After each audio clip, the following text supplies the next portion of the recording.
May Jesus be praised and onward with Mary. Good evening, my dear children. I'm in Cagliari, as you know, and there's still a good turnout of the faithful here, who today filled the hall where, in Cagliari, we spent these 3 hours or so in prayer on the feast of Our Lady of Loreto.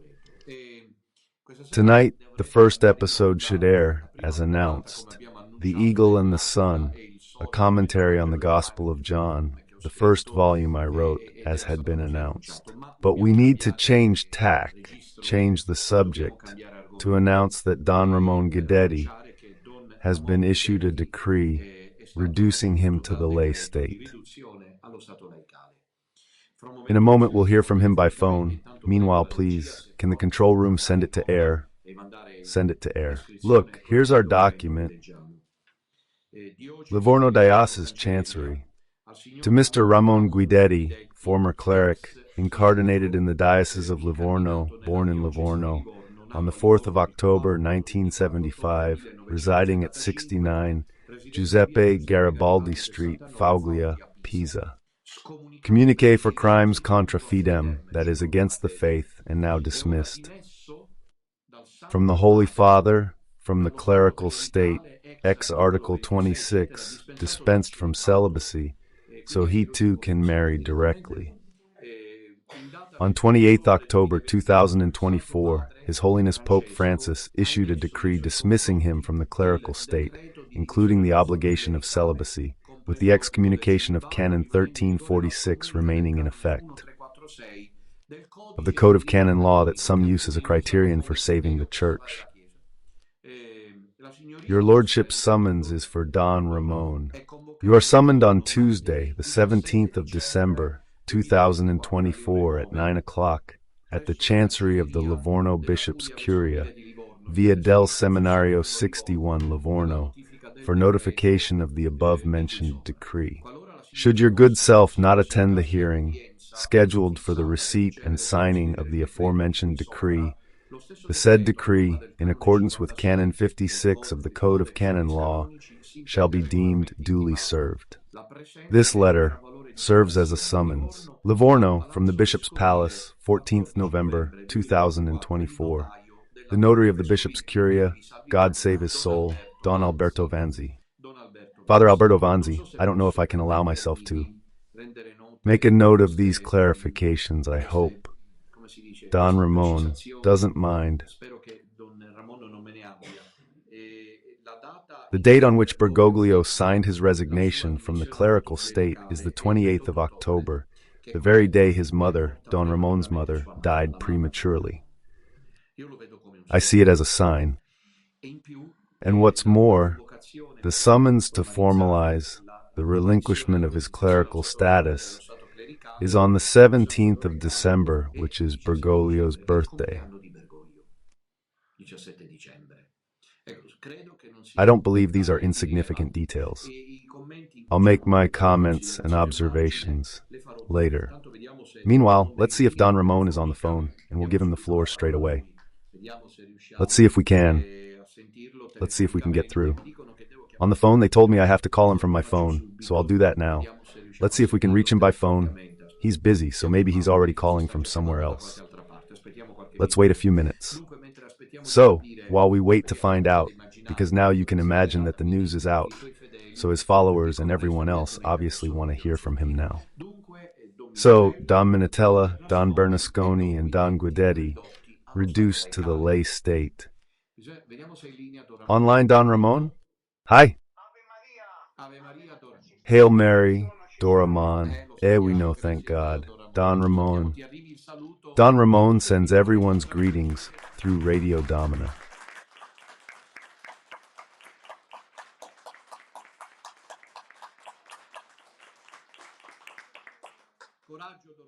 Stay strong, Father Ramon, you've got this. Over to you, dear Father. You've said it all, Father Alessandro. This other element from the 17th of December had escaped me. I didn't remember it was Bergoglio's birthday. And it comes to mind when, appunto in the famous homily of last year's 31st of December, I mentioned that day, which coincided with Bergoglio's birthday, but a day on which, if we remember, the lightning bolt incinerated in the Buenos Aires Cathedral the statue of St. Peter, not the whole statue, but the halo and the keys.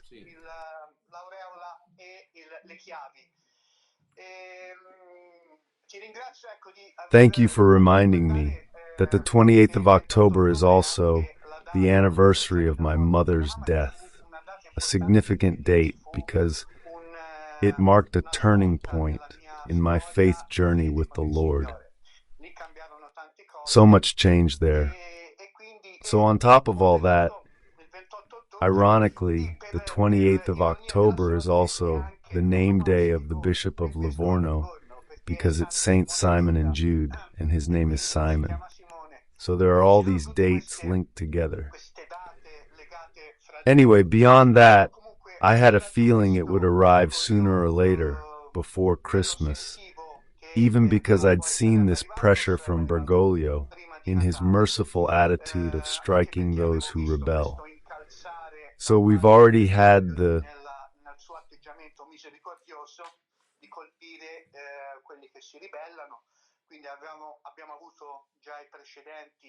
previous meetings with Don Guidetti and then Father Fare, and so I knew it would eventually happen to me, especially since they excommunicated me so quickly, less than a day. And the request for my defense took 5 months. So they were rushing things with me, really speeding things up, and then it arrived.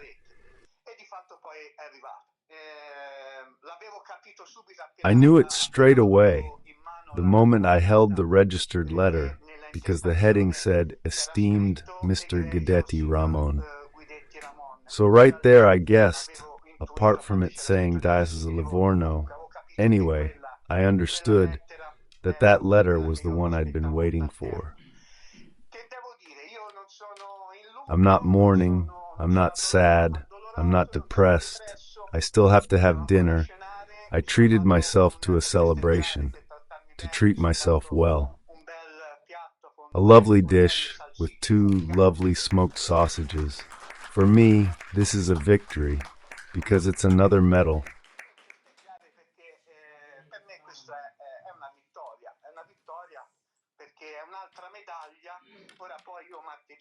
Right then, on Tuesday morning, I'll go to the Livorno Curia. I'll go to the Chancery. I won't go to the bishop. They're not sending me to the bishop. How it might have been for Don Enrico then. So I'll stick to the ground floor, go to the registry office. They'll notify me of the decree. I'll sign it, take it, roll it up, tuck it under my arm, and go back where I came from. So then, kisses and hugs to everyone. But look, what? Looking back on it now, having read the letter, if I had to do it all over again, I'd do exactly the same. I have no regrets whatsoever. In fact, I thank the Lord.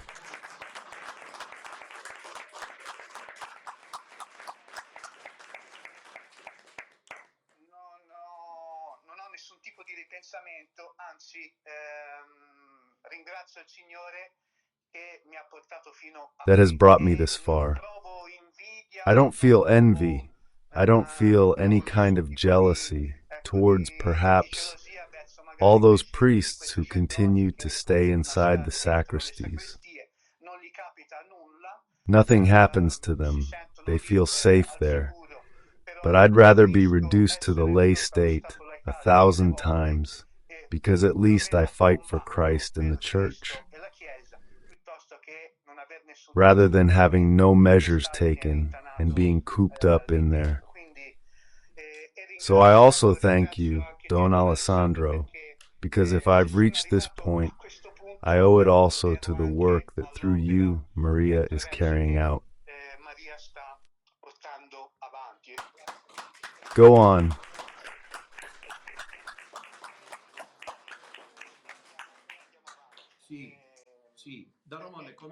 Yes, as you hear, they're applauding here. The Sardinians know you're coming, and they're waiting for you.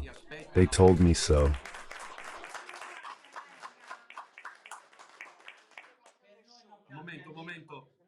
Wait, Don Ramon's speaking, but we can't hear over our applause. What'd you say, Dora? Nothing can stop me now. Yep. Sure. Right. The director's just showing the post saying you're coming to Sardinia from the 19th to the 22nd of December. Basically, nothing much changes for us, in spite of our enemies. Because, for those of you from Sardinia, Don Ramon's been laicized, so don't be fooled, there's no malice involved. In fact, I'd say you'll be signing up, requesting Mass from Don Ramon and confessions. That's very important. But Don Ramon, they're expecting you. A lady here today said something lovely. She said, when you priests from the sodality come here, we welcome you with open arms. Because unlike all the other regions of Italy, you have to cross the sea, especially when it's rough. Listen, Don Ramon, so they're really waiting for you here with open arms. Probably, if I'm not mistaken, it's the first trip away after this act of love and of Bergoglio. No? Yes, after all, who? Apart from those movements you make in the area. Close to the big and beautiful Festival of the Experience of the 8th of December in Milan here. One might say a new phase is opening. But actually, no new phase is opening. We continue with our commitments, with our priestly duty, and with love for the truth, for Christ and the Church. So absolutely nothing changes. I don't know if Father Henry's listening. I'll call him on my mobile phone in a moment. Let's see if he'll join us too. I wanted to tell you, let's comment together on Don Ramon. The reason for the excommunication, and now the resignation from the clerical state. And it's contra fidem, that is to say, nothing more, I'd say, ridiculous. Basically, today, anyone who defends the faith is excommunicated contra fidem, but it's right because there's a new faith in Rome. This is yet another reason for me to believe that what Bergoglio leads is the false church. The false church that Padre Pio warned of. Your thoughts on this heresy? A hot take, a caldo. You said it yourself, because in fact, it's an anti-Christian expression, because it's the exact opposite. Actually, those who defend the faith are accused of a crime against the faith. But that faith, not in Christ, is faith in the devil. So it's really a declaration, this is really a demonic stamp, in which Don Alberto Vanzi, whom I know, I don't know if he realizes what he's written. Yes, there's Don Enrico on the phone. I don't know if he was following us. Father Enrico, this is Father Alessandro. We're live on Radio Domina with Father Ramon because he's been reduced to the lay state. So we thought we'd get you involved straight away, because perhaps, poor chap, he didn't even know anything about it, probably.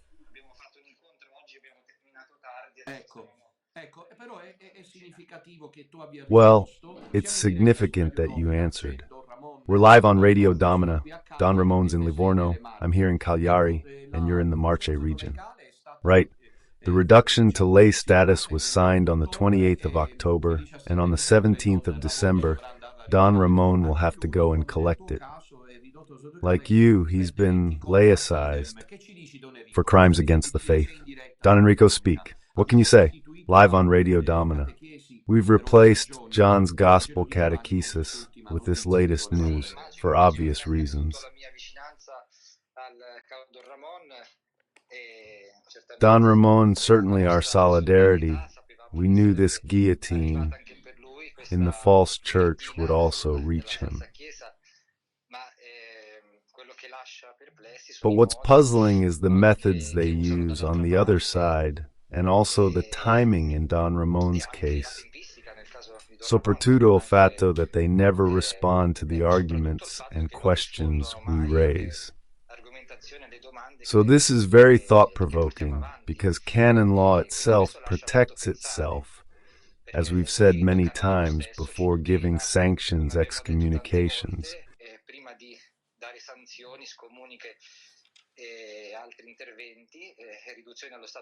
Other interventions, a reduction in legal status, even sanctions given to the worst criminals. Canon law protects us because they should answer all the reasonable doubts we've raised, and so they contradict themselves.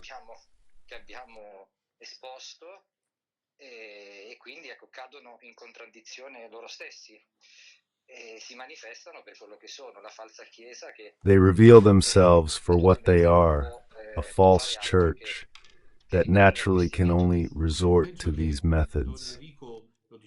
I think Don Enrico, as we were just saying with Don Ramon, who quite commendably said that nothing changes for him, that this should essentially apply to the whole association. That is to say, essentially, what changes is that we should pay more attention to the faithful who come to the celebration, warning them that we are, according to the head of the Vatican State, whom we do not recognize at all as Pope, 𝐓𝐿SCO ad mortem, ready to die for that. That is, to inform the faithful attending our celebrations are useless now. Brother Celestine's the last one left, begging God to excommunicate him too, knowing it works backwards. Father Enrico, I think you'll agree. As Father Ramon said, I think so too. It doesn't fundamentally change much for us, does it? Nothing changes. In fact, there's a whole population, we saw it again in Milan 2 days ago, that doesn't recognize the sanctions imposed on them. And so we can say they couldn't care less, and they come to receive the sacraments from us because they consider themselves, in effect, they're priests, and in fact, from the other side, they're excommunicated. They're reduced to the lay state. Exactly. And you've received greetings from the faithful of Sardinia who love you. They're not very warm, you know how Sardinians are, like Don Enrico. I'm in Loreto today, so, well, it was a nice sign for the little that remains to be here on the day of the feast. Certainly, certainly. It was the Mass of the translation of the Holy House. What a marvel! But why? Does the liturgical text exist? Does it exist in Latin?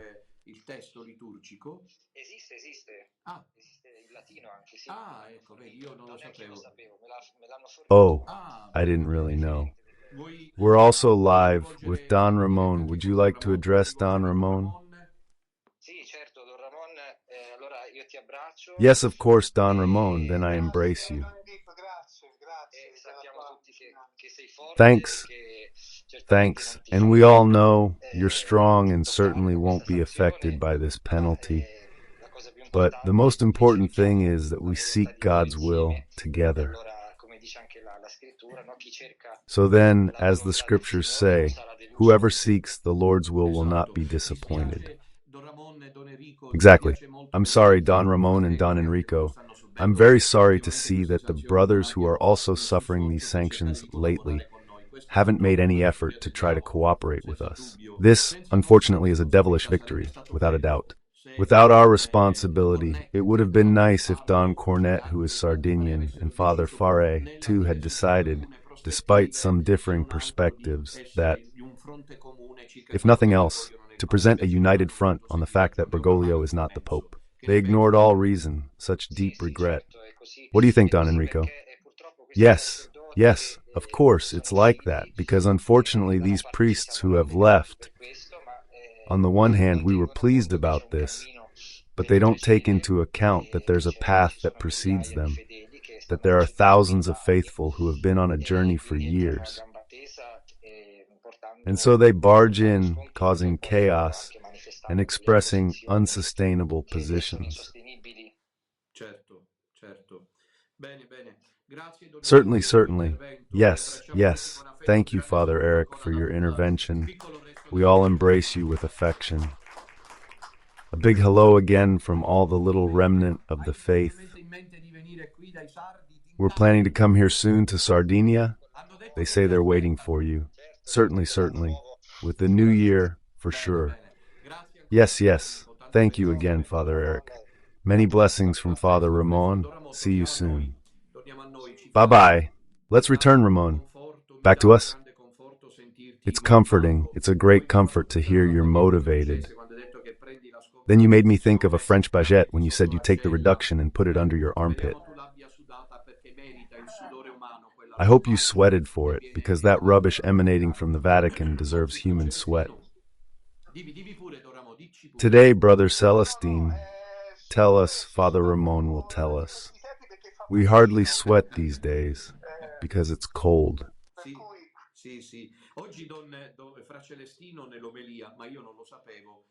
Today, Brother Celestine, in his homily, I didn't know this, said that the devil is in the Vatican. Then, without knowing it, a short while ago, before we went live, I made a hot-headed comment about the reduction to the lay state of Don Ramon, saying that it's becoming increasingly clear to me that Satan is in the Vatican right now. Physically speaking, I sense it. We're witnessing something unprecedented. Priests who dare to speak out are being spectacularly sanctioned by Bergoglio. He wants to destroy them mercilessly. Meanwhile, there's Father Rupnik and the gay party, the gay lobby in the Vatican, the Masonic lobby in the Vatican, priests, bishops, cardinals, sold to the devil, clamorously bogged down in the moral perversions that go unpunished. Father Rupnik is the most striking example. I've spoken to you about him several times. He made nuns have sex with each other, invoking the devil, and yet he hasn't even been excommunicated, let alone anything else. Instead, a priest who shouts the truth, but excuse me, are you the Pope? But who loves these priests? My dear children, come to Rome. Pope, right? Pope would do that. Call the bishops here. Why hate me so?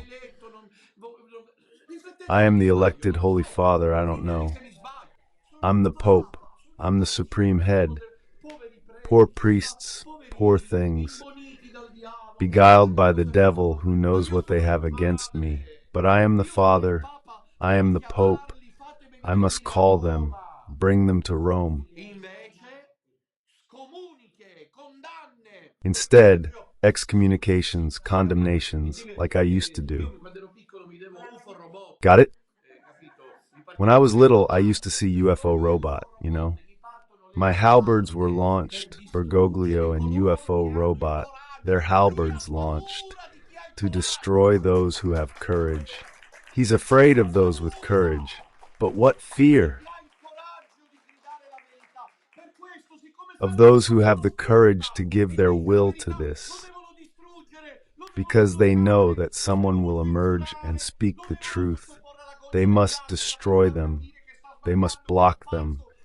They must censor them. They must subject them to media pillory to make it clear that by making a mistake, that a madman, a fool, a disobedient one is to blame, because they know that he shouts the truth, and at the moment there's nothing worse for Satan's party than to hear the truth shouted. That's the point. I believe that the devil himself is in the Vatican. That much is now quite clear. But when I say that increasingly clearly, I realize it's a real physical presence of Satan in there. Don Ramon, you've been fighting since last year, since you're coming out on the 31st of December. We all remember it like it was just a few minutes ago. That sermon, where you said what you said, and now a year is about to pass. In practically a year, you've even surpassed Don Minutella, because you've totaled, you're the record-breaking priest. I'm sorry to say it, but it's true. So, in 1 year, you got excommunicated and reduced to the state. Well done. Congratulations. Thanks. But do you know, I don't know if you know, Saint Faustina Kowalska, on the 17th of December in the year that Bergoglio was born, said she'd been as ill as she'd never been before, and said Jesus revealed something to her that she could never tell. On the day Bergoglio was born, the same day, no, not the same day and the same year, that is, the day Bergoglio was born, Saint Faustina, that distant 17th of December, I can't remember the year, 32, 36, go and look it up. Whoever has the diary, go and look it up. I'm not making anything up. 17th December 36, St. Faustina says, "How ill I've been today. I've never been so ill before. Jesus revealed something to me that I can never ever tell. I've never doubted that it's about this, about what we've been talking about. And of course, he's giving you special treatment, probably. There's been a breakthrough with you, Don Ramon. What do you think? Do you agree? You're going out like that. The fact you got worldwide attention, hasn't that helped Bergoglio's cause? Yes, probably yes. It had an unexpected impact, because obviously I wouldn't have thought of anything like that either. But probably that worldwide resonance perhaps made him waver a bit, and those around him too.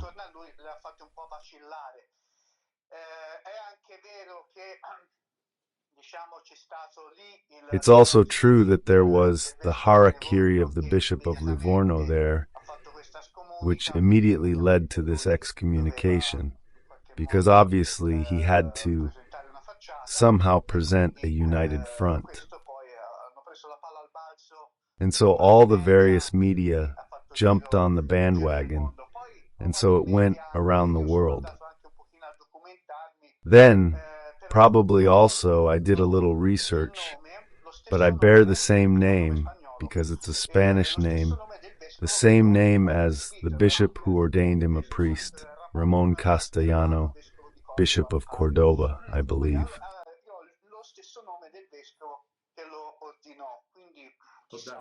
I have the same name as the bishop who ordained him. I have the same name as the bishop who ordained him. Certainly, it evokes something. Certainly, it's possible. Yes, it's likely.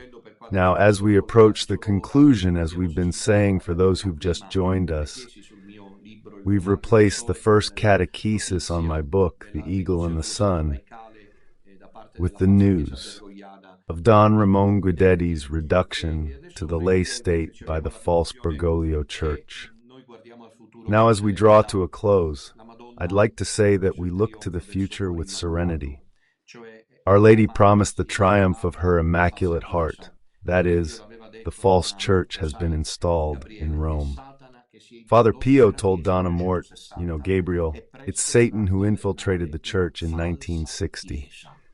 And soon it will govern a false church. Satan, the Antichrist, is in Rome now. So we who cry out the truth and are chosen by Our Lady must accept this martyrdom. I say at the table, since they feel renewed in me, God knows, if I speak true. Every time it happened to Don Enrico, now it's happened to Don Ramon. I suffer, I must tell you the truth, more than if it had been inflicted on me. I suffer greatly, because I don't know how to say it, I feel it, I live it. But I thought, let's see what Don Ramon says, that all this is almost necessary. It's necessary because the differences must be marked, and because it must become increasingly clear that this is the false church of the false pope. There isn't just one anti-pope. How can we think, Don Ramon, that canon law alone can solve this when the false church uses canon law? The solution lies elsewhere, wouldn't you agree? Yes, I said so last night too. The limit of the canonical route is that it requires action from someone who has the right to act, but hasn't so far.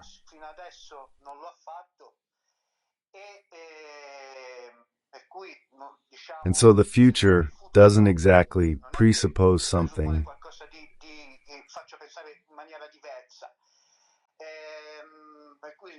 Makes me think differently. So when the canonical path runs out, it might run out briefly, because if a false conclave is then convened, well, the cardinals pre-2013, if I remember correctly, by being part of it, would automatically excommunicate themselves. Certainly. The way is, of course, blessed. 16th kept it standing, but it also kept the prophetic way standing. It kept both standing. Then, in both cases, he entrusted the Church to Christ, more to Christ than to the cardinals. And events are leading us in that direction, where then there is a small remnant that is fighting.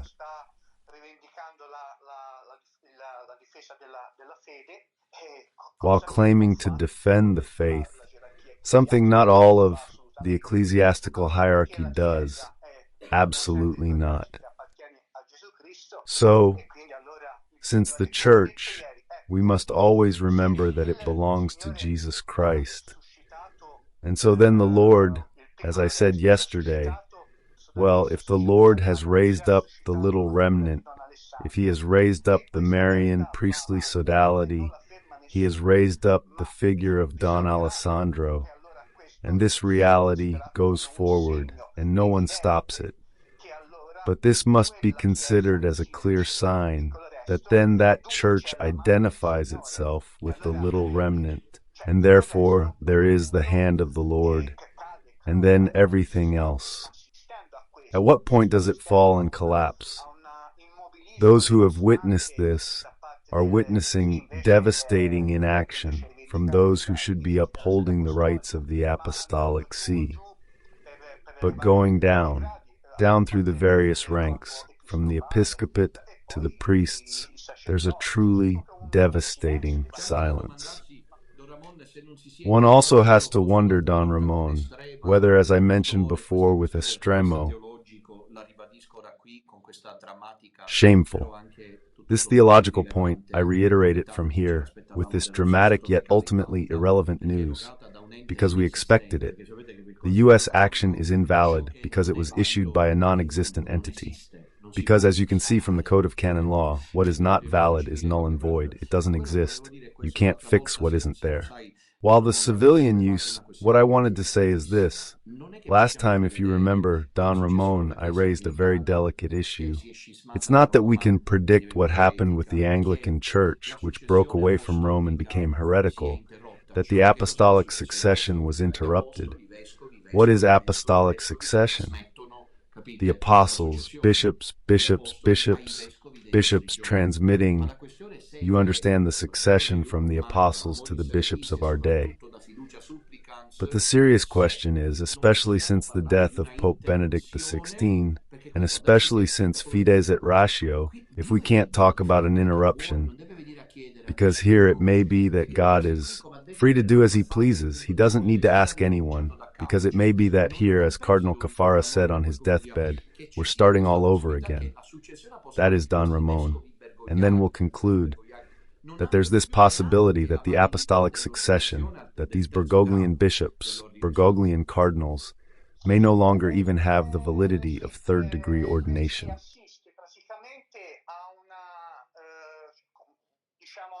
It feels like everything's been wiped out, because since no one's intervening, no one's putting things right, an irregular situation is just allowed to continue, and then it's passed off as normal.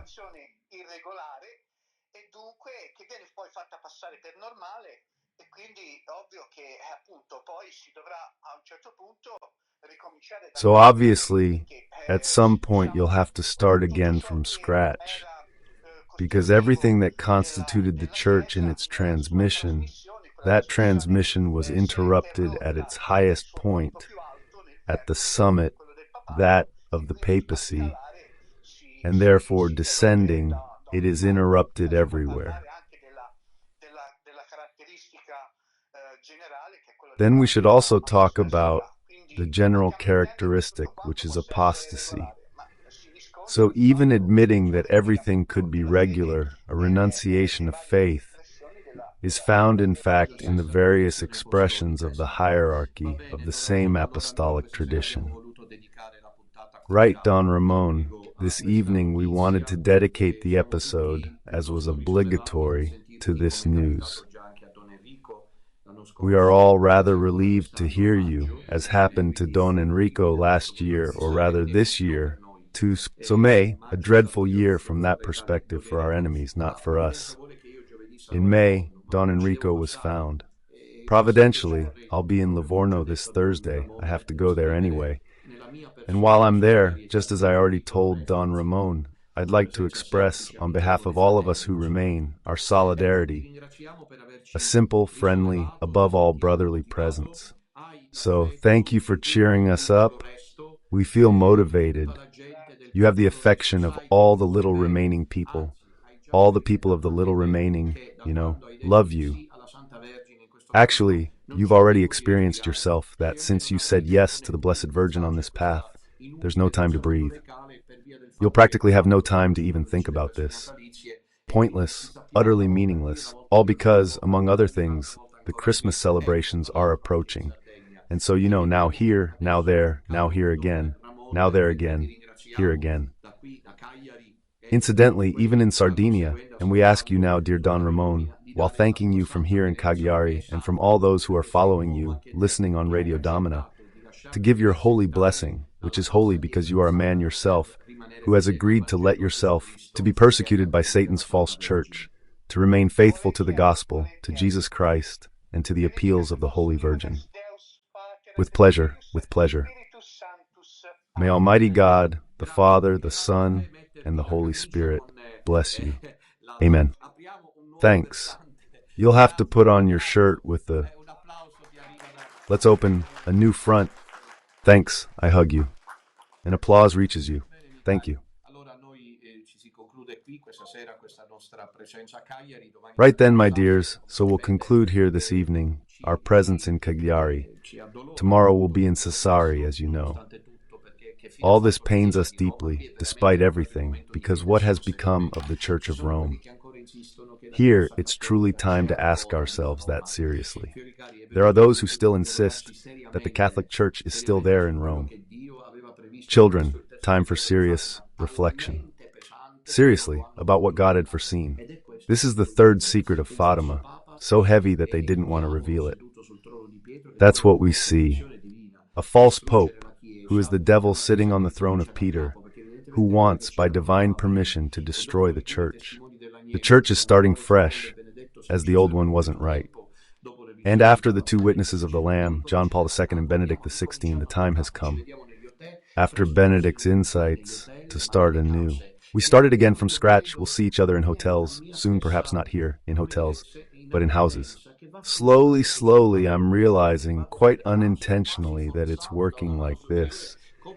I'm finding myself going into houses, almost forced by a higher power, as if to prepare me for this thing here. The shift from hotels to houses, those villas with basements. Some bloke stands outside watching us celebrate in case the carabinieri and the police arrive on behalf of the false church. And then there we are, celebrating, and they arrive to arrest us.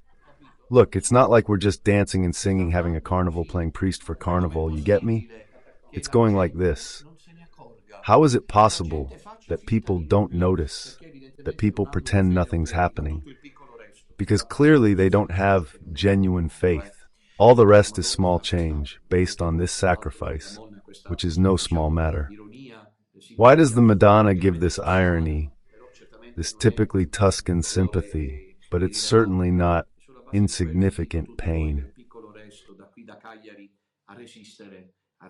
Based on that, I invite all of you from the little that remains here in Cagliari to resist, to resist, to resist.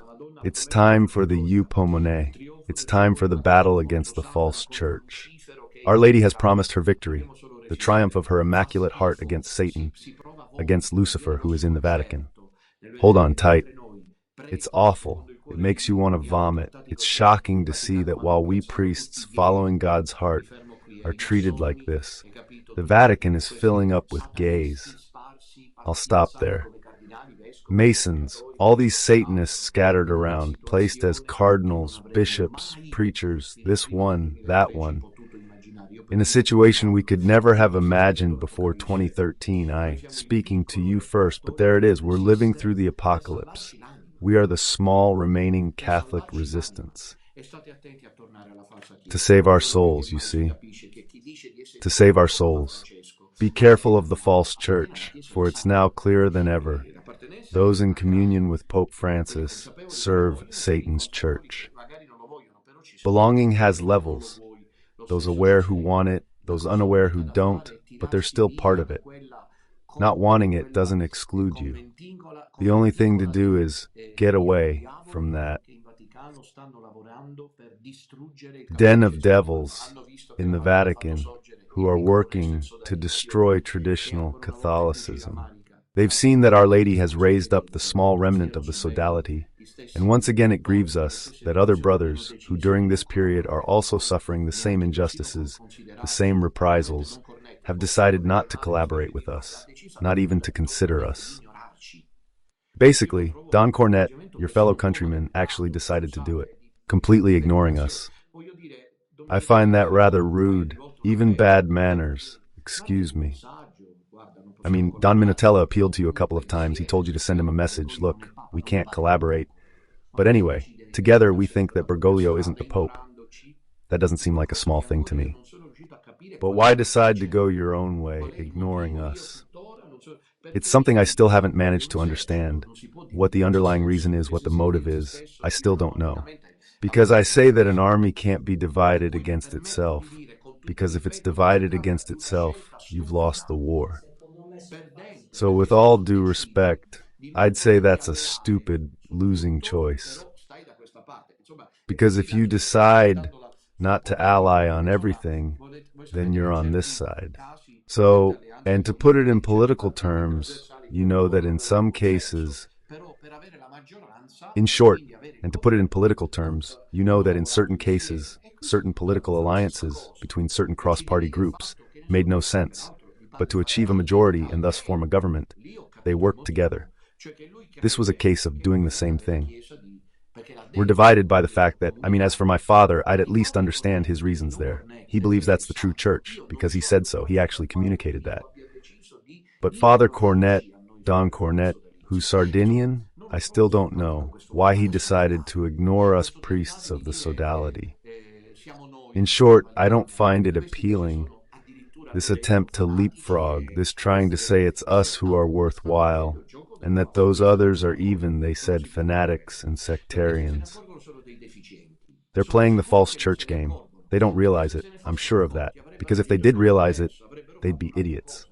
I'm sure they don't realize, because if they did, they would have acted differently. They would have done something else, contacted Don Minutella, Don Ramon, or Don Enrico, saying, look, we're moving in this direction. Dr. 𝐥'𝐤 could have done the same. Look, Don Minutella, given our past relationship, our friendship, and the blame always falls on me, We're here, you're the sodality, we don't see eye to eye, but we have to work together, Regarding Bergoglio's papacy, we can ignore the dynamics, but empowering our enemies who are already strong by dividing ourselves is unwise. It's ruthless. Today I heard some Sardinians joined Father Fares' side without grasping the core issues. They miss that Fares still calls it the Catholic Church and supports unity with the Pope. Francis, yes, but also no. It's a situation we weren't expecting.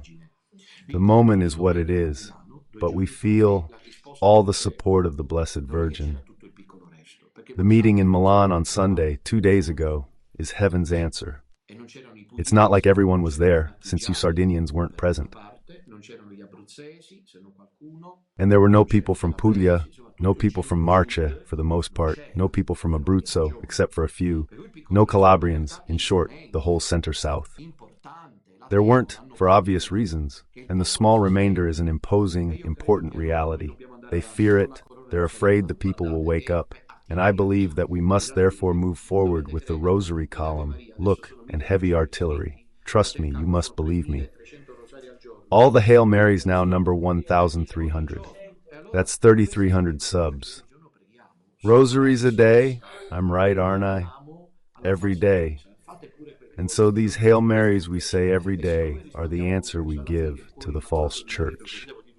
Do what you like, we'll answer you with this. In the end, you'll find Mary's pure heart. I'll tell you one last thing. When I go to these meetings, like we did in Sassari, then Bergamo, then Milan, and so on in Verona, excuse me, but I was thinking if Don Ramon isn't busy, to get him to celebrate in Verona, but naturally without broadcasting it.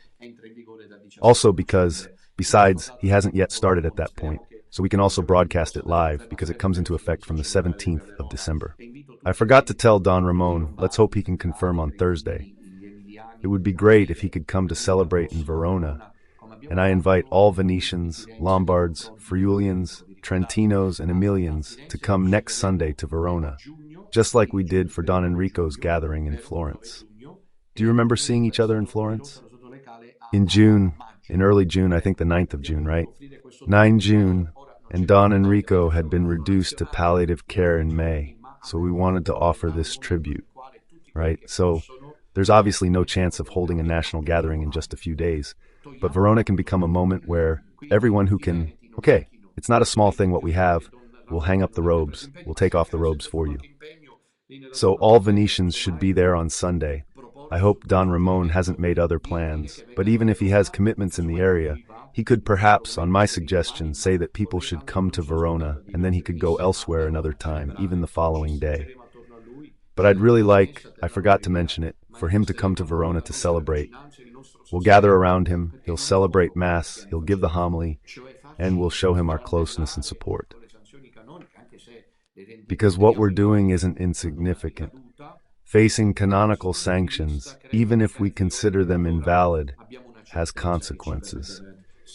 And from this point of view, my dear children, I believe we have a certainty that allows us to feel that Our Lady is with us. The more Our Lady stays with us, the more Satan stands with Bergoglio. It's the devil's final assault. It's the Antichrist. There's a lot of the Antichrist, look.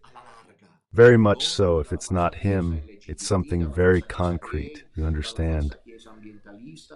And stay away from Bergoglio and the false LGBT church, the false gay church, the false environmentalist church, the false syncretist church, allied with the world's powerful forces, the false synagogue of Satan.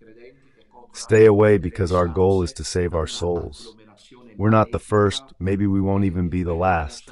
A generation of believers who courageously distance themselves from a malevolent, poisonous agglomeration that bears Satan's root. Under the gaze of the Blessed Virgin Mary, to whom we all look together, we receive the blessing. We have received it from Don Ramon. Let us pray a Hail Mary together, those of us here in Cagliari and all those following us from home, for Don Ramon, whom I repeat, we invite on Sunday. At 16:30, come to Verona, but I invite all of you Venetians and those nearby not to miss it. You absolutely can't miss Sunday.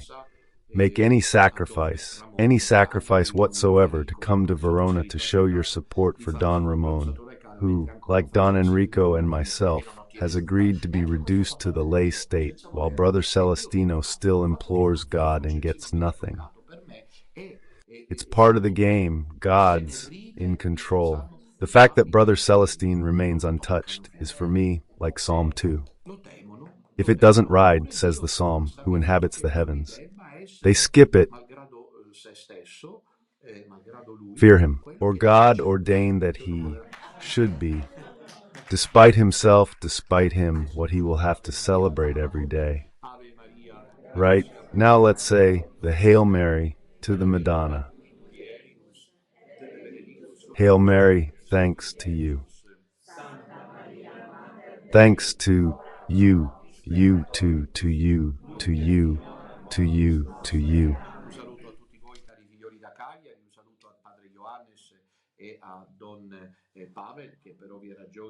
Greetings to you all, my dear children, from Cagliari. A greeting also to Father Johannes and Don Pavel, who, for obvious reasons, couldn't be here. I didn't give Brother Celestino a speaking part because in these situations he doesn't know what to say, and I realized he gets intimidated, you see. He didn't have a prepared text, so I didn't intend to give him the floor. And I await my excommunication. Courage, hearts up, and onwards with me.